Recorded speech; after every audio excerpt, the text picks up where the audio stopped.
الله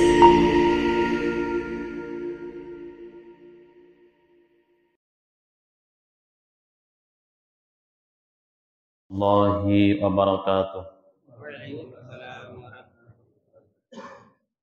الحمد لله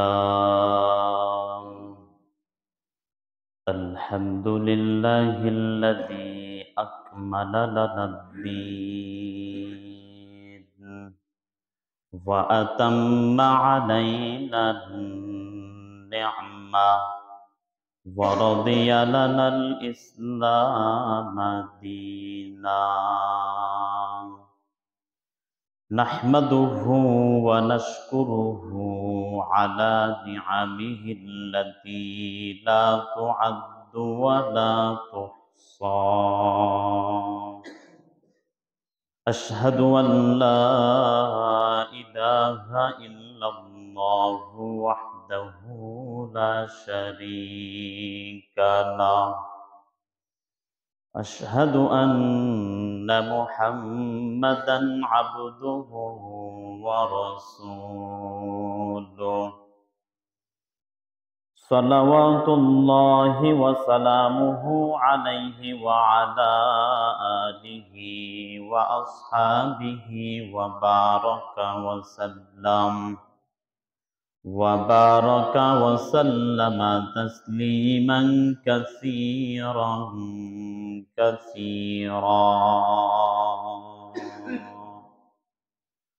أما بعد فأعوذ بالله من الشيطان الرجيم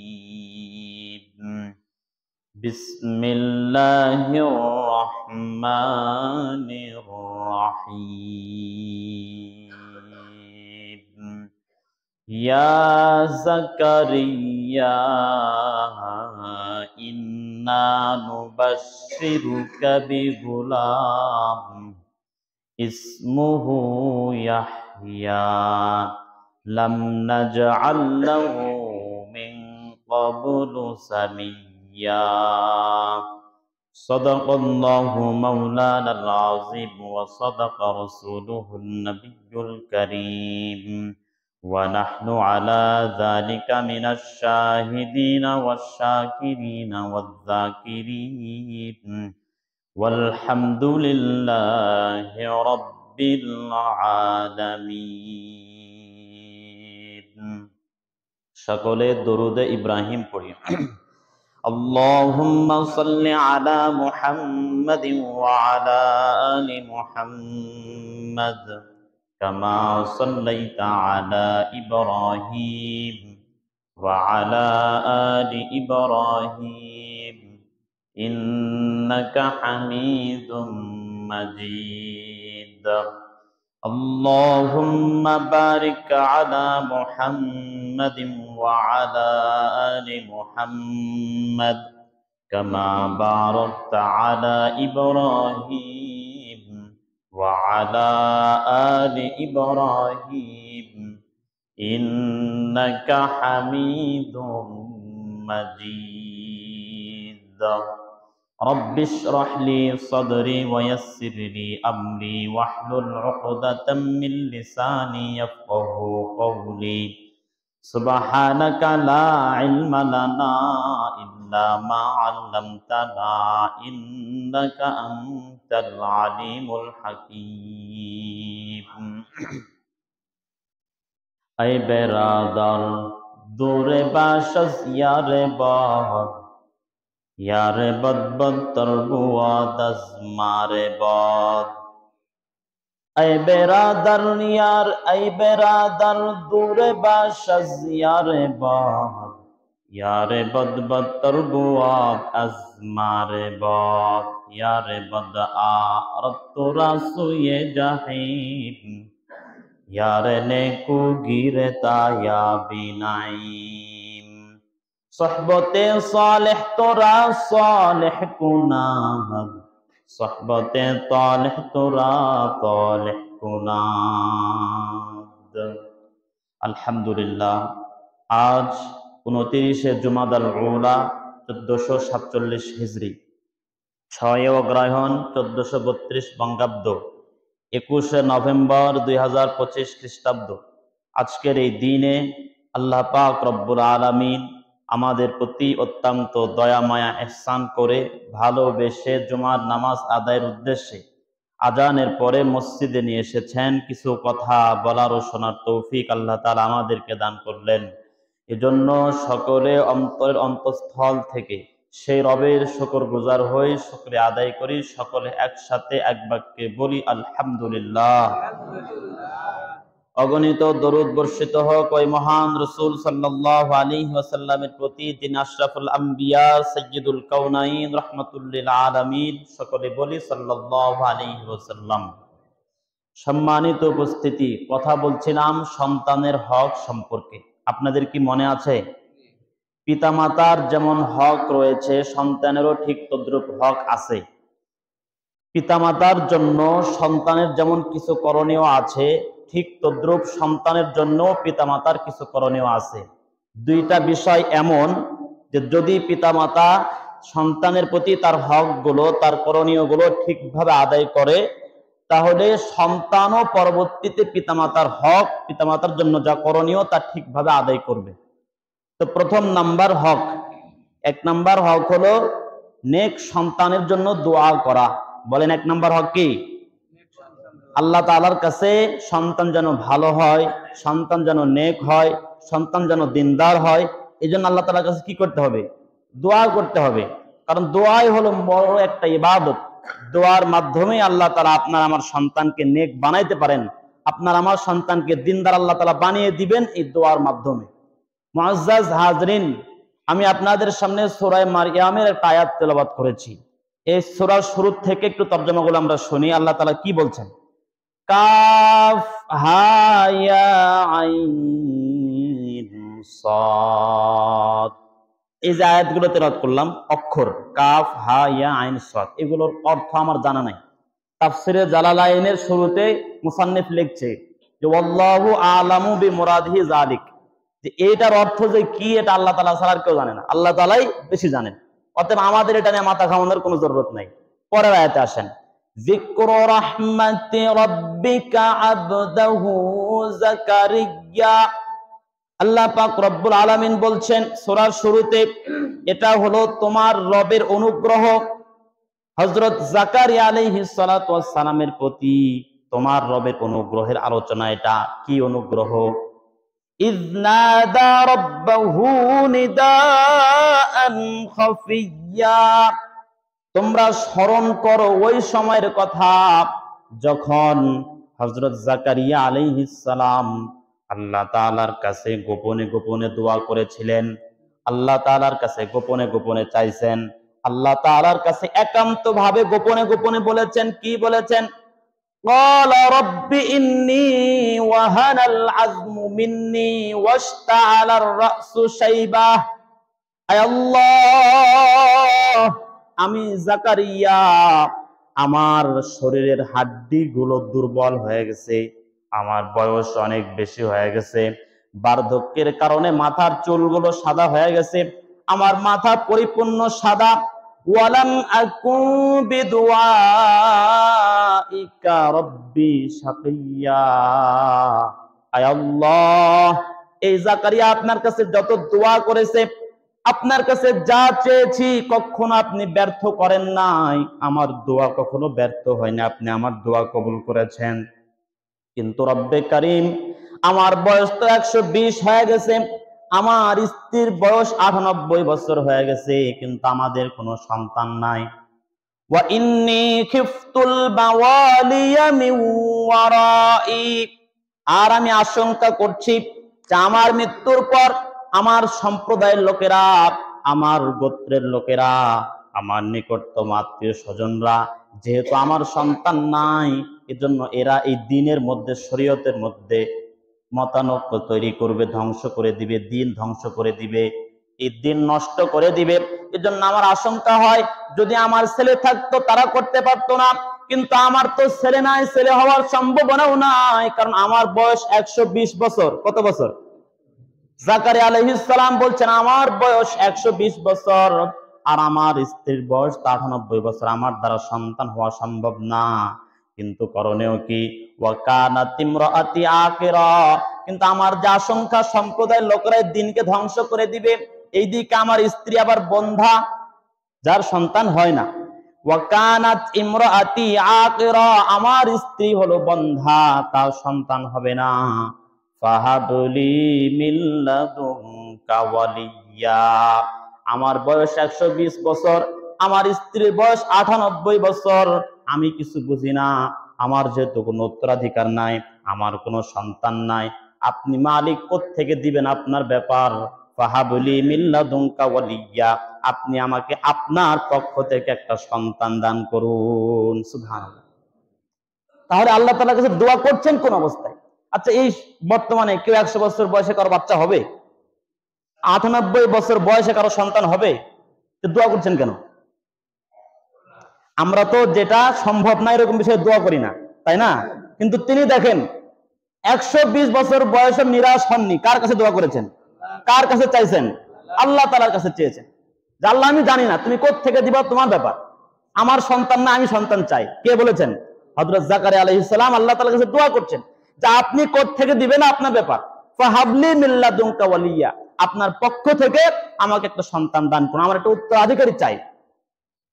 এবার আল্লাহ পাক রব্বুল আলামিন পরের আয়াতে বলছেন ইয়ারিসুনি ওয়া ইয়ারিসু মিন আলি ইয়াকুব, জাকারিয়া আলাইহিস সালাম বলছেন এমন একটা সন্তান আমাকে দান করুন যে সন্তানটা আমার ওয়ারিস হবে এবং ইয়াকুব বংশের ওয়ারিস হবে। ওয়ারিস বলতে ইলমের ওয়ারিস, নবুয়তের ওয়ারিস, ধন সম্পদের ওয়ারিস না। ইয়াকুব বংশের অনুসারী হবে, ওয়ারিস হবে, তার উদ্দেশ্য হলো নবুয়তের ওয়ারিস হবে। আম্বিয়া কেরামের ওয়ারিস এটা হলো নবুয়ত ও ইলমের ওয়ারিস হয়, ধন সম্পদের ওয়ারিস হয় না। আল্লাহ পাক রব্বুল আলামিনের কাছে সে দোয়া করছে ওয়াজআলহু রাব্বি রাদিয়া, আয় আল্লাহ আমাকে যে সন্তান দান করবেন এই সন্তান যেন আপনার কাছে সন্তোষ ভাজন হয়, আপনার কাছে গ্রহণযোগ্য হয়, তাকে আপনি আপনার গ্রহণযোগ্য বানায় নেবেন। এবার আল্লাহ তাআলা ঘোষণা দিচ্ছে ইয়া জাকারিয়া ইন্না নুবাশশিরুকা বিগুলাম। সুবহানাল্লাহ। আল্লাহ পাক রব্বুল আলামিন হযরত জাকারিয়া আলাইহিস সালাতু ওয়াসসালামকে ডাক দিয়ে বলছেন ও জাকারিয়া আমি তোমাকে সুসংবাদ দিচ্ছি একটা সন্তানের। সুবহানাল্লাহ। কত বছর বয়স? 120, 98। আল্লাহ তাআলা বলছেন আমি তোমাকে একটা পুত্র সন্তানের সুসংবাদ দিচ্ছি। ইসমুহু ইয়াহইয়া, যার নাম হবে ইয়াহইয়া। লাম নাজআল লাহু মিন ক্বাবলু সামিয়্যা, এই ইয়াহইয়া নামে পূর্বে আমি কারো নামকরণ করি নাই। সুবহানাল্লাহ। তাহলে বলে আল্লাহ তাআলার কাছে দোয়া করলে পাওয়া যায় কি যায় না? এই আয়াত থেকে বুঝতে পারছেন তো? তো দেখেন 120 বছর বয়সেও আল্লাহ তাআলার কাছে জাকারিয়া আলাইহিস সালাম সন্তান চেয়েছেন, তো সন্তান দিয়ে দিয়েছেন। তো আমি আপনি আপনার আমার সন্তান নেক হবার জন্য যে আল্লাহ তাআলার কাছে দোয়া করি, আমার যথেষ্ট বয়সে আমি যদি আমার সন্তানের ভালো হওয়ার জন্য দোয়া করি, তো আল্লাহ তাআলাকে আপনার আমার সন্তানকে ভালো বানাবেন না, নেককার বানাবেন না? কথা বলেন। তাহলে আমাদের প্রথম করণীয় কি? পিতামাতার জন্য, সন্তানের জন্য প্রথম করণীয় হলো যে তার জন্য দোয়া করা, আমার সন্তান যেন নেক হয়, আমার সন্তান যেন ভালো হয়, এটার দোয়া আল্লাহ তাআলার কাছে করতে হবে। দোয়াই বড় ইবাদত। দোয়ার মাধ্যমে আল্লাহ তাআলা আপনার আমার সন্তানকে নেক বানাবেন, দোয়ার মাধ্যমে আপনার আমার সন্তানকে আল্লাহ তাআলা সালেহ নেককার বানায় দিবেন। এজন্য মুআজ্জাজ হাজরিন, আমাদেরকে আল্লাহ তাআলার কাছে দোয়া করতে হবে, কারণ সন্তান দেওয়ার মালিক কে? মানুষ আল্লাহ তাআলার কাছে চায় না, সন্তান চায় ঠিক, কিন্তু আল্লাহ তাআলার কাছে চায় না, আল্লাহ তাআলার কাছে বলে না। দেখবেন মাজারে গিয়ে চাইতেছে, কোন কবরে গিয়ে চাচ্ছে, কোন বাবা ভণ্ড বাবার কাছে গিয়ে চাচ্ছে। আরে ভাই, আপনি আল্লাহ তাআলার কাছে চান, সন্তান দেন কে? আল্লাহ তাআলা দেন। তো আল্লাহ তাআলার কাছে চাবেন আপনি, কি জন্য মাজারে গিয়ে চান? কি জন্য ভণ্ডদের কাছে গিয়ে চান? ভণ্ডকে আপনার সন্তান দিতে পারবে? কোন মাজার ওয়ালাকে আপনাকে সন্তান দিবে? মাজারে যারা শুয়ে আছে তারাই তো বড় মুখাপেক্ষী, তাহলে সে আপনাকে কি দিবে? কি জন্য আপনারা যে মাজারে যান আমার বুঝে আসে না, কি জন্য মাজারে মান্নত করেন আমার বুঝে আসে না। আসলে দেন কে? আল্লাহ তাআলা। লিল্লাহি মুলকুস সামাওয়াতি ওয়াল আরদ, আল্লাহ তাআলা সূরা শূরার 49 নম্বর আয়াতের মধ্যে বলছেন লিল্লাহি মুলকুস সামাওয়াতি ওয়াল আরদ, এই আসমান জমিনের মালিকানা কার? জোরে বলেন আল্লাহ। লিল্লাহি মুলকুস সামাওয়াতি ওয়াল আরদ, এই আসমান জমিনের রাজত্ব একমাত্র আল্লাহর, এই বিষয়ে কারো সন্দেহ আছে? আসমান জমিনের মধ্যে যা কিছু আছে সব কিছুর কর্তৃত্ব একমাত্র আল্লাহ তাআলার। ইয়াখলুকু মা ইয়াশা, ওই আল্লাহ পাক রব্বুল আলামিন যিনি সব কিছুর মালিক, তিনি যা চান তাই সৃষ্টি করেন। সুবহানাল্লাহ। ইয়াহাবু লিমান ইয়াশাউ ইনাসা, ওই আল্লাহ তাআলা যিনি সব কিছুর মালিক, তিনি যাকে চান তাকে কন্যা সন্তান দান করেন। সুবহানাল্লাহ। আর জোরে বলেন না সুবহানাল্লাহ। তাহলে কন্যা সন্তান কে দান করেন? তাহলে আপনি নারাজ হন যে? সন্তান তো আল্লাহ তাআলা আমাদেরকে দেন, তো কন্যা সন্তান আল্লাহ তাআলাই দিয়েছেন, তাহলে আপনি আমি নারাজ হই কেন? এই সন্তান তো আল্লাহ তাআলার দেওয়া। আপনি কন্যা সন্তানে নারাজ হওয়া মানে আল্লাহ তাআলার সন্তুষ্টিতে আপনি নারাজ হলেন, আল্লাহ তাআলার পছন্দকে আপনি অপছন্দ করলেন। অতএব কন্যা সন্তান আল্লাহ তাআলার দেওয়া দান, এখানে নারাজ হওয়া যাবে না। ওয়ায়াহাবু লিমান ইয়াশাউ যুকুর, যে আল্লাহ পাক রব্বুল আলামিন আসমান জমিনের রব, এই পৃথিবীতে যা কিছু আছে সব কিছুর কর্তৃত্ব যে আল্লাহ তাআলার, ওই আল্লাহ তাআলা যাকে চান তাকে পুত্র সন্তান দান করেন। সুবহানাল্লাহ। আর জোরে বলেন না সুবহানাল্লাহ। ওয়ায়াহাবু লিমান ইয়াশাউ যুকুর আও ইউযাব্বিজুহুম যুকরানা ওয়া ইনাসা, আবার আল্লাহ তাআলা কাউকে কাউকে ছেলে সন্তানও দান করেন, আবার মেয়ে সন্তান একসাথে দান করেন। সুবহানাল্লাহ। ওয়ায়াজআলু মান ইয়াশাউ আকীমা, আর যাকে আল্লাহ তাআলা চান তাকে বন্ধা বানায় রাখেন, তাকে কোনো সন্তান দেন না।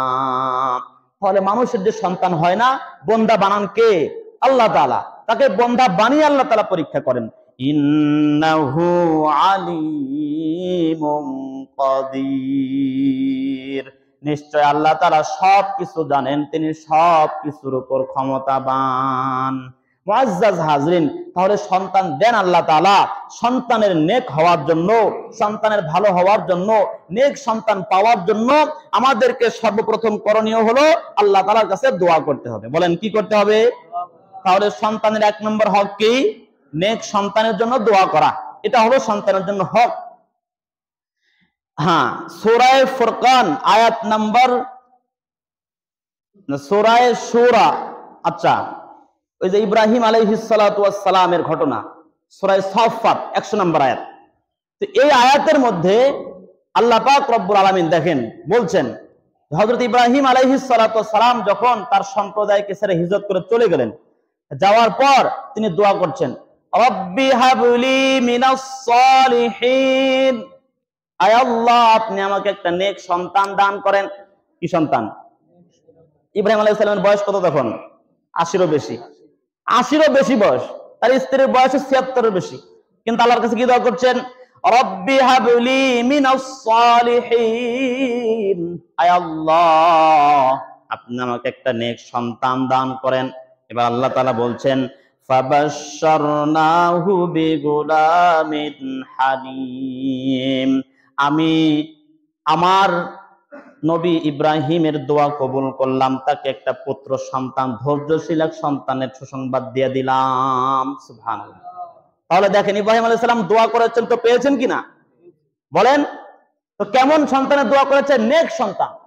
রব্বি হাবলি মিনাস সালিহিন, সালেহ সন্তান, নেক সন্তানের দোয়া করেছেন। তো আল্লাহ তাআলা দোয়াটা কিভাবে কবুল করেছেন? কেমন সন্তান, কেমন নেক হয়েছে, কতটা পিতামাতার অনুগামী হয়েছে, পিতামাতার কথা কতটা শুননেওয়ালা হয়েছে। দেখেন পিতামাতার অনুগামী, পিতামাতার অনুসরণ কিভাবে করতে হয়, এটা ইসমাঈল আলাইহিস সালাতু ওয়াস সালাম তে আমাদের শিক্ষা করার বিষয় আছে। আল্লাহ পাক রব্বুল আলামিন পরের আয়াতে বলছেন, ফালাম্মা বালাগা মাআহুস সা'য়া ক্বালা ইয়া বুনাইয়া ইন্নী আরা ফিল মানাম, যখন ইসমাঈল আলাইহিস সালাতু ওয়াস সালাম একটু বড় হলেন, পিতার সাথে কাজ করার মতো, পিতার উপকার করতে পারে এরকম বয়স উপনীত হলো, তখন একদিন ইব্রাহিম আলাইহিস সালাম সন্তানকে ডেকে বলছেন, ইয়া বুনাইয়া, ও আমার প্রিয় ছেলে, ইন্নী আরা ফিল মানাম, আমি স্বপ্নে দেখেছি, আন্নী আযবাহুকা ফানজুর মাযা তারা, আমি আজকে রাত্রে স্বপ্নে দেখলাম তোমাকে আমি জবে করছি। ফানজুর মাযা তারা, এবার তুমি চিন্তা করে দেখো কি করবে, তোমার মতামত আমাকে জানাও। দেখেন আল্লাহ তাআলার কাছে গর্ভে আসার আগে আল্লাহ তাআলার কাছে ইব্রাহিম আলাইহিস সালাম দোয়া করেছেন নেক সন্তানের। আল্লাহ তাআলা কেমন নেক সন্তান বানিয়েছেন। পিতা বলতেছে আমি স্বপ্নে দেখলাম তোমাকে জবাই করতেছি। সন্তান কেমন বিচক্ষণ, সন্তানও জানে যে নবীর স্বপ্ন ওহী হয়, নবী যেটা স্বপ্নে দেখে এটা সত্য হয়। অতএব তিনি বলে ফেললেন ইফআল মা তুমার ইয়া ক্বালা ইয়া আবাতি ইফআল মা তুমার। ইসমাঈল আলাইহিস সালাতু ওয়াস সালাম পিতাকে ডেকে বললেন ও আমার আব্বা, আপনি যা আদিষ্ট হয়েছেন তাই করুন, আপনাকে আল্লাহ তাআলা যা আদেশ দিয়েছেন তাই করুন। বলেন সুবহানাল্লাহ। তাহলে কেমন নেককার সন্তান, পিতা মাতার কেমন অনুসরণ করেওয়ালা সন্তান। সাতাজিদুনি ইনশাআল্লাহু মিনাস সাবিরিন। আপনার রব আপনাকে যা আদেশ দিয়েছেন আপনি আমার ব্যাপারে তাই করুন। আপনি স্বপ্নে দেখেছেন আমাকে জবাই করছেন, আপনি এটাকে বাস্তবে পরিণত করে দিন। ইনশাআল্লাহ যদি আল্লাহ তাআলা চায় তাহলে আপনি আমাকে ধৈর্যশীলদের অন্তর্ভুক্ত পাবেন। সুবহানাল্লাহ। ইব্রাহিম আলাইহিস সালাতু ওয়াস সালাম নেক সন্তানের দোয়া করেছেন, তো তিনাকে আল্লাহ তাআলা নেক সন্তান দিয়েছেন কি দেননি? তো কেমন ধৈর্যশীল। বাবা বলছে তোমাকে জবাই করে ফেলবো, তো সন্তান কেমন অনুসারী। হ্যাঁ আপনি করে ফেলুন, আপনি যা আদেশ হয়েছেন তা করে ফেলুন। আপনার আমার সন্তান হলে বলবে? বলতো তারা? বলতো যদি আপনি আমি হক আদায় করতাম, যদি আপনি আমিও আমার সন্তানের জন্য এই দোয়াটা করতাম। এখানে যদি আমি বাবাদেরকে বলি যে আপনি বলেন তো যে আপনার সন্তান দুনিয়াতে আসার আগে কতবার দোয়া করছেন, দেখবেন যে দোয়া আবার করতে হয় সন্তানের জন্য জানতামই না। তো অনেকে এটা বলবেন যে নেক্সট সন্তানের জন্য যে দোয়া করতে হবে এটা জানতামই না। তো ভাই এটা তো একটা করণীয় হক, এটা তো হক ছিল সন্তানের উপরে যে আপনি তার জন্য দোয়া করবেন। এমনকি আল্লাহ তাআলা তো এই দোয়া আমাদেরকে শিখিয়ে দিয়েছেন। সূরা ফুরকানের ৭৪ নম্বর আয়াতে আল্লাহ তাআলা এই ফুরকানের মধ্যে মুমিনদের গুণাবলী বলেছেন। যে মুমিনদের কিছু গুণাবলী আছে, একটা গুণ বলতে গিয়ে আল্লাহ তাআলা বলছেন ওয়াল্লাযীনা ইয়াকুলুনা রাব্বানা হাব লানা মিন আজওয়াজিনা ওয়া যুররিয়াতিনা কুররাতা আয়ুন ওয়াজআলনা লিল মুত্তাকিনা ইমামা। যারা মুমিন, মুমিনদের বৈশিষ্ট্যের মধ্যে একটা বৈশিষ্ট্য হলো এরা নিজের পরিবারের জন্য দোয়া করে, নিজের সন্তান সন্ততির জন্য দোয়া করে। আল্লাহ তাআলার কাছে বলে আয় আল্লাহ হাব লানা মিন আজওয়াজিনা ওয়া যুররিয়াতিনা কুররাতা আয়ুন, আপনি আমার স্ত্রীকে, আমার পরিবার পরিজনকে, আমার সন্তান সন্ততিকে এমন বানান যেন তারা আমার চক্ষু শীতলকারী হয়। কুররাতা আয়ুন, আমার চক্ষু শীতলকারী হবে এরকম সন্তান সন্ততি, এরকম স্ত্রী আমাকে দান করুন। ওয়াজআলনা লিল মুত্তাকিনা ইমামা, আর আপনি আমাদেরকে মুত্তাকিদের ইমাম বানান, আমাদেরকে মুত্তাকিদের অনুসারী বানায়া দেন। সুবহানাল্লাহ। তাহলে মুমিন যারা, মুমিন ব্যক্তির বৈশিষ্ট্য হলো সে নিজের সন্তানের জন্য দোয়া করবে, নিজের পিতার জন্য দোয়া করবে, মাতার জন্য দোয়া করবে, পরিবার পরিজনের জন্য দোয়া করবে, স্ত্রীদের জন্য দোয়া করবে। এটা হলো মুমিন বান্দার বৈশিষ্ট্য। আচ্ছা বলেন আপনি আমি মুমিন কি মুমিন না? তো এই দোয়া কি করে আল্লাহ তাআলার কাছে? একটু নিজেকে জিজ্ঞেস করুন। আল্লাহ তাআলা তো শিখিয়ে দিয়েছেন যে তুমি তোমার স্ত্রীর জন্য, তোমার সন্তান সন্ততির জন্য আল্লাহ তাআলার কাছে দোয়া করো। এমনকি দোয়াও শিখিয়ে দিলেন, রব্বানা হাব লানা মিন আজওয়াজিনা ওয়া যুররিয়াতিনা কুররাতা আয়ুন ওয়াজআলনা লিল মুত্তাকিনা ইমামা। এই দোয়াটাই বা কয়জন পারেন? আমি যদি হাত উত্তোলন করতে বলি যে কারা কারা এই দোয়াটা পারেন, তো দেখবো যে অনেকে লজ্জার মধ্যে পড়ে যাবেন। আমি চাই না আপনাদেরকে লজ্জা দিতে, কিন্তু এই দোয়াটা শেখা উচিত ছিল কি ছিল না? আল্লাহ তাআলা আমাদেরকে শিখিয়ে দিলেন যে তোমার সন্তানের জন্য এই দোয়াটা করো, তোমার স্ত্রীর জন্য এই দোয়াটা করো। তো এটা মুখস্থ করা জরুরি ছিল কি ছিল না? আমরা তো জাতীয় সঙ্গীত মুখস্থ করে ফেলছি, করছি না বলেন? জাতীয় সঙ্গীত মুখস্থ, কত ইংরেজি কবিতা মুখস্থ, কত কিছু কঠিন বিষয় মুখস্থ আছে না? তো সেটা মুখস্থ করতে পারলাম, এটা মুখস্থ করতে কি সমস্যা ছিল? যে বারবার বলে যে শিরক থেকে বেঁচে থাকতে হবে। যারা জাতীয় সঙ্গীত বলেন সরাসরি শিরক করেন, যারা জাতীয় সঙ্গীত বলেন তারা তো সরাসরি শিরক করেন, অথচ বুঝেন না। আমরাও ছোট থাকতে বলছি, কি বলে ওমা তোমার আকাশ তোমার বাতাস। আচ্ছা মা বলতে কে বলেন? আকাশ কার? ওই যে আজকে তো বললাম লিল্লাহি মুলকুস সামাওয়াতি ওয়াল আরদ, এই আসমান কার বলেন? এই জমিন কার? তাহলে আপনি জাতীয় সঙ্গীতের মধ্যে বলছেন ওমা তোমার আকাশ তোমার বাতাস, শিরক হলো না? আপনি এখানে কোন আয়াতের মধ্যে বলছেন লিল্লাহি মুলকুস সামাওয়াতি ওয়াল আরদ, আসমান এবং জমিনের কর্তৃত্ব আল্লাহ তাআলার। জাতীয় সংগীতের মধ্যে বলছেন ওমা তোমার আকাশ, ওমা তোমার বাতাস, মানে এটা কি? শিরক করলেন কি করলেন না? তো আপনি যে আপনার বাচ্চাকে শুরুতেই শিরক শিক্ষা দিলেন, তো সে আপনার অবাধ্য হবে না তো কে অবাধ্য হবে? বুঝতে পারেননি মনে হয়। ও মা বলতে ওই যে মা কালী, হিন্দুরা তো মা বলে না, তো তাদের প্রভু বলতেছে। উচিত তো ছিল আল্লাহ তোমার আকাশ তোমার বাতাস, এরকম হওয়া উচিত ছিল কিনা? কিন্তু এটা তো আমাদের মুসলমানকে বানায়নি, কোন মুমিন তো এই সঙ্গীত বানায়নি, বরং হিন্দুরা বানিয়েছে। তো তারা তাদের প্রভুর নামে তো নিবে, তাদের প্রভুর নামে নিয়েছে ও মা তোমার আকাশ তোমার বাতাস। কিন্তু আমরা মুসলমানরা অহরহ বলতেছি, কিন্তু কেউ খেয়ালই করেন এটা শিরক হয়ে যাচ্ছে। মুআজ্জাজ হাজরিন, সরাসরি মুখে স্বীকার করতেছেন, সরাসরি মুখে শিরক করে ফেলতেছেন, এটা কত বড় গুনাহ। তো যে সন্তান শুরুতেই এই গুনাহ শিখবে, যে সন্তান শুরুতেই এরকম শিরক করবে, সে কিভাবে আপনার বাধ্য সন্তান হবে? সে কিভাবে নেক সন্তান হতে পারে? মুআজ্জাজ হাজরিন, আল্লাহ তাআলা আমাদের সকলকে বোঝার তৌফিক দান করেন। তো এই দোয়াটা সকলে মুখস্থ করার চেষ্টা করব। কোন দোয়া বুঝতে পারছেন? রব্বানা হাব লানা মিন আজওয়াজিনা ওয়া যুররিয়াতিনা কুররাতা আয়ুন ওয়াজআলনা লিল মুত্তাকিনা ইমামা। ঠিক আছে, সকলে মুখস্থ করবেন। তাহলে 1 নাম্বার হক বললাম যে সন্তান যেন নেক হয়, পিতামাতাকে দোয়া করতে হবে। এটা হলো কত নাম্বার হক? 1 নাম্বার হক। 2 নাম্বার হক হলো নেককার মায়ের ব্যবস্থা করা। সন্তানের জন্য নেককার মায়ের ব্যবস্থা করা, এটা সন্তানের 2 নাম্বার হক। তাহলে এই হক থেকে বোঝা যায় যে সন্তান যে নেক হবে, আমার সন্তান ভালো হবে, এই ফিকির বিবাহ করার পরে করলে হবে না, বিবাহের আগে করতে হবে।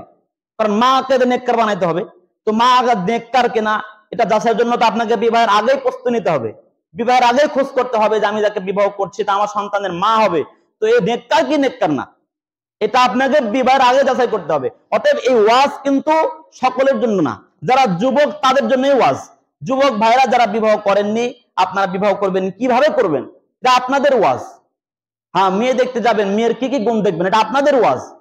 তো দেখেন, মেয়েকে যখন বিবাহ করতে যাবেন, মেয়ের কি কি গুণ দেখে বিবাহ করবেন, এটা হাদিসের মধ্যে বলে দেওয়া আছে। কিতাবের নাম সহিহ বুখারী, হাদিস নাম্বার 5090। এই হাদিস বর্ণনা করেছেন হযরত আবু হুরায়রা রাদিয়াল্লাহু তাআলা আনহু। কে বর্ণনা করেছেন? আন আবি হুরায়রা রাদিয়াল্লাহু তাআলা আনহু قال قال رسول الله সাল্লাল্লাহু আলাইহি ওয়াসাল্লাম। হযরত আবু হুরায়রা রাদিয়াল্লাহু তাআলা আনহু থেকে বর্ণিত, রাসূলুল্লাহ সাল্লাল্লাহু আলাইহি ওয়াসাল্লাম ইরশাদ করেছেন, তুনকাহুল মারআতু লিআরবাঈন, মহিলাদেরকে 4টা গুণ দেখে বিবাহ করা হয়, 4টা বিষয় যাচাই বাছাই করে বিবাহ করা হয়। কয়টা? সকলে বলেন কয়টা? লিমালিহা ওয়া লিহাসাবিহা ওয়া লিজামালিহা ওয়া লিদীনিহা। 1 নাম্বার হলো লিমালিহা, এর সম্পদ আছে কিনা, সম্পদ দেখে বিবাহ করা হয়। ওয়ালি হাসাবিহা, এই মেয়ের বংশ পরিচয় দেখে মেয়েকে বিবাহ করা হয়। ওয়ালি জামালিহা, মেয়ের সৌন্দর্য দেখে মেয়েকে বিবাহ করা হয়। ওয়ালি দীনিহা, এই মেয়ের দিনদারিতা দেখে বিবাহ করা হয়। বলেন কয়টা? মাল সম্পদ, এর বংশ পরিচয়, এরপরে সৌন্দর্য, এরপরে দিনদারিতা। মনে থাকবে কয়টা গুণ বলেন? 4টা গুণ দেখে বিবাহ করা হয়। এই 4টা গুণের মধ্যে হাদিসের মধ্যে বলা হচ্ছে ফাজফার বিদাতিদ দ্বীন, তবে যার মধ্যে দিনদারিতা বেশি আছে তোমরা তাকে প্রাধান্য দিও, তাকে বিবাহ করো। যদি দেখো দিনদারিতা বেশি আছে, শরীয়ত ঠিক মতো মানে, এই দিনদারিতা যার মধ্যে বেশি, অন্যান্য বাকি 3টা গুণ যদি কমও হয় তাহলে তাকে ছেড়ে দিও না, তাকে বিবাহ করে নিও। আর যদি কার মধ্যে সবগুলো গুণ দেখো পরিপূর্ণ আছে কিন্তু দিনদারিতা নাই, তাকে বিবাহ করো না। যদি আপনি আপনার সন্তানকে নেক বানাইতে চান তা আপনাকে নেককার মা নিয়ে আসতে হবে। আর নেককার মা নিয়ে আসতে হলে আপনাকে বিবাহের আগে ফিকির করতে হবে। তো বিবাহের আগে আপনি দেখবেন যে আপনার স্ত্রী নেককার নেককার না, আপনার স্ত্রী নেককার হচ্ছে কি হচ্ছে না, এটা আপনাকে বিবাহের আগে ফিকির করতে হবে। এজন্য যে সমস্ত অভিভাবক আছেন নিজের সন্তানের বিবাহ দেননি, তো সন্তানকে বিবাহ দেওয়ার আগে দেখবেন যে মেয়ের মধ্যে দিনদারিতা আছে কিনা। যদি মেয়ের মধ্যে দিনদারিতা থাকে তো তার সাথে আপনি আপনার সন্তানের বিবাহ দেন। আপনি তো ভুল করছেন, নিজে তো একটা উল্টাপাল্টা বিয়ে করে আসছেন, তো নিজের সন্তানকে কি ভুল করাবেন? মানুষ তো ভুল থেকে শিখে, তাই না? মানুষ তো ভুল থেকেই শিক্ষা গ্রহণ করে। আপনি জানতেন না, ভুল করে ফেলেছেন, এখন তো সংশোধন হন। এই ভুল হয়ে কতদিন চলবে আর?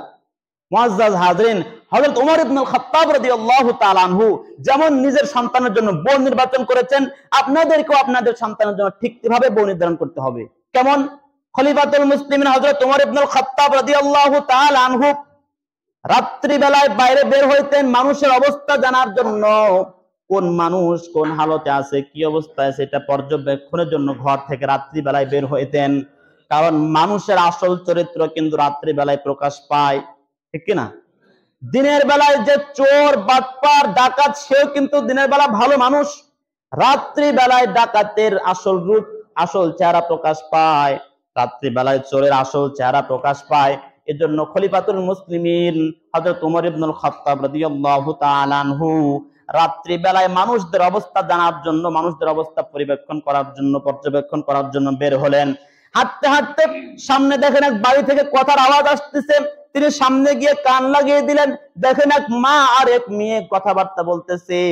মা মেয়েকে বলতেছে, তাড়াতাড়ি করো, সকাল হয়ে যাবে, দুধে পানি দিয়ে দাও। কি বলতেছে?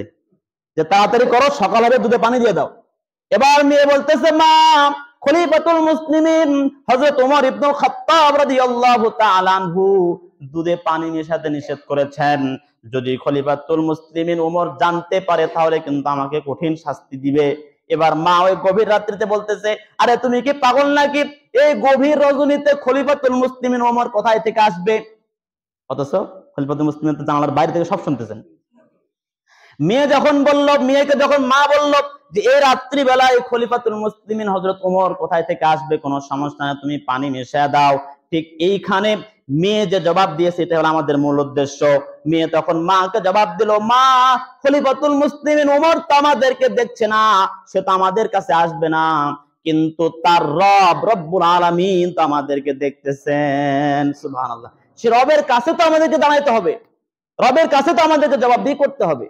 তো দেখেন, মানুষের দিলে যখন আল্লাহর ভয় চলে আসবে তো সে আর দুধে পানি মেশাইতে পারে না। মানুষের দিলে যদি আল্লাহর ভয় চলে আসে তো কোনো চোর আর চুরি করতে পারে না। মানুষের অন্তর যদি আল্লাহর ভয় চলে আসে তো কোনো ডাকাত আর ডাকাতি করবে না। মানুষের অন্তর যদি আল্লাহর ভয় চলে আসে তো কোনো দুর্নীতিবাজ দুর্নীতি করবে না। মানুষের অন্তরে যদি আল্লাহর ভয় আসে তো যারাই যে অপকর্মগুলো করে কেউ করবে না। মানুষের অন্তরে যদি ভয় চলে আসে, আল্লাহর ভয় চলে আসে, তো কোনো বেনামাজি আর নামাজ ত্যাগ করবে না, নামাজ পড়ে ফেলবে। সব ক্ষেত্রেই তো মুআজ্জাজ হাজরিন, আল্লাহর ভয়টা জরুরি, তাকওয়াটা হলো জরুরি। তো এই তাকওয়া দেখে আপনি আপনার স্ত্রী নির্বাচন করুন। আপনি দেখেন আপনার স্ত্রীর তাকওয়া আছে কিনা। খলিফাতুল মুসলিমিন হযরত ওমর ইবনুল খাত্তাব রাদিয়াল্লাহু তাআলা আনহু পরের দিন সকালে ওই মেয়ের মাকে ডেকে পাঠাইলেন। ডেকে পাঠানোর পর ওই মেয়ের সাথে নিজের ছেলের বিবাহ দিয়ে দিলেন। বলেন সুবহানাল্লাহ।